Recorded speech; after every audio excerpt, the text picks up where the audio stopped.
So this is the D11 from Fiido.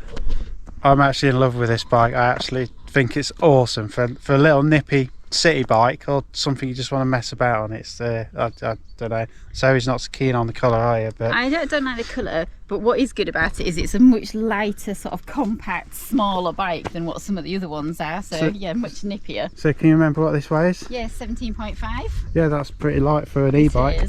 Now this is a bit of a weird setup. So normally e-bikes, a lot of them have the battery in that compartment, but this is actually part of the seat post. So from there all the way down to the bottom there is the battery, so which is pretty cool. It makes the bike feel like really well balanced and just easy to lift and maneuver. Yeah, it's good. Now this bike is folding, isn't it? It is indeed. So and you can actually wheel it whilst it's folded, which a lot of folding bikes you can't do, but that's quite handy if you're going on and off trains. And for those of you who like to carry things about while you're maybe going through town or something, you can put a rack on here, so it is compatible with putting a rack on should you want to. Yeah, Fiido do a rack specifically I struggle with that word, specifically for this model, so if you are a bit of a person who wants to go camping or something on it. So the battery is 417 watt hours and it recharges in about 7 hours from flat, which will give you about 100 kilometers in power assist mode and about 40 if you're just using the throttle. So this bike does come with a throttle, thumb throttle. You can disable that. This is a 250 watt bike. Now don't let that put you off. It meets the legal requirement in the UK, but it's fast for a little bike like this because there's not much weight behind it as well. So yeah, it is quite nippy. The controller is in the back there. It's very dusty because we've just been off-roading, and people who know the D11 will realise these are aftermarket tyres, so I have changed the tyres because the standard ones, in my personal opinion, are a bit too thin for the bike. These tyres were £7 each, so you know it's not expensive to upgrade it, but it does make it feel so much nicer when you're going over bumps. It has also got its own lights, so there you go, there's one on the back already there, and then there's one at the front as well. Yeah, that's also a hooter, so give us a beep of the hooter, Zoe. It's not embarrassing, is it? I actually don't mind that sound. We've tried Fiidos before, the little ones, and the last ones we tried was a lot worse than this one. At least it's quite loud, people will hear it. So the seat post is removable, so if you want to take the battery into like a place of work or something like that, it's literally just a case of twisting that power button on the back there. I'm doing that. If you want to pull it out, Zoe, you just have to keep going with it. It's very long. It's very long. There you go, that's the battery, so you can stick just that in your rucksack. Into work like that. So we have a big steaming pile of manure over there, and we're going to do some brake tests. So Zoe's going to get on the bike. And you're going to get on the bike. I'll give it a go on this one, and we'll have a braking line, and if the brakes are absolutely crap, I'll go into poo. So right, let's get on with that.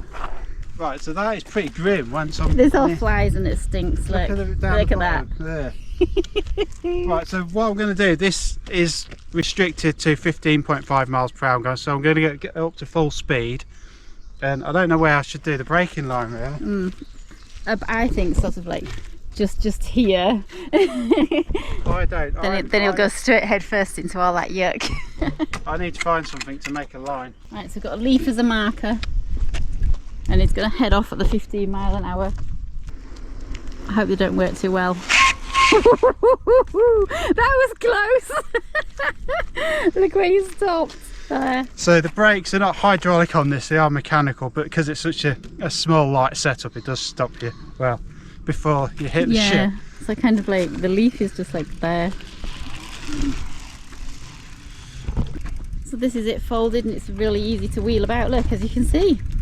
Yeah, the handlebars do fold down as well, so if you want to put it in the boot of your car,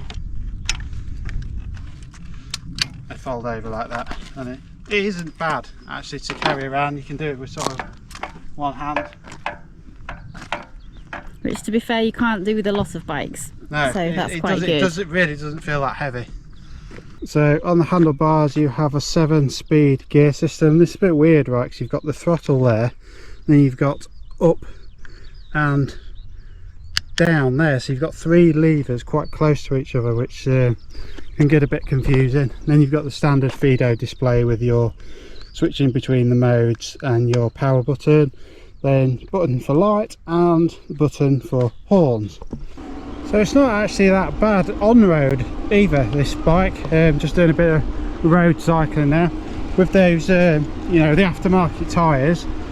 Just smooths some of the bumps out, which you need really. If you've got no suspension on a bike, you don't really want skinny rock hard tyres, not if you're going to do any sort of thing that involves potholes or gravel tracks or anything like that. So yeah, definite improvement. So yeah, to sum up, the only negative I would give this is the paint is very soft on this bike. So I think Fiido need to improve on this, and it's just chipped without even folding it. It's chipped near the folding mechanism. I don't know whether leaving it out in the sunlight for a couple of hours on a hot day will toughen it up, but yeah, the paint is quite soft. So, but apart from that, I really love riding it. It's a really nice bike. Yeah, I think my negative would be that you actually can't adjust the height of the handlebars. Yeah, I do actually like my handlebars up a bit because I like to sit a bit straighter up. So yeah, I mean, other than that, yeah. I mean, the seats will go plenty high enough, but the handlebars, yeah, like Zoe said, are fixed. But yeah, it's a nice bike, and it doesn't feel all rattly or anything like that. It feels really solid. It's light, fits in the boot well. Yeah, it is definitely easy to get in and out of the car compared to a lot of them. Yeah, so that's just a quick look at the Fiido D11. This replaced the Fiido D4S bike, so it's kind of a more up-to-date version of that, but it has been out for I think nearly 4 years now, so it's certainly a tried and tested design.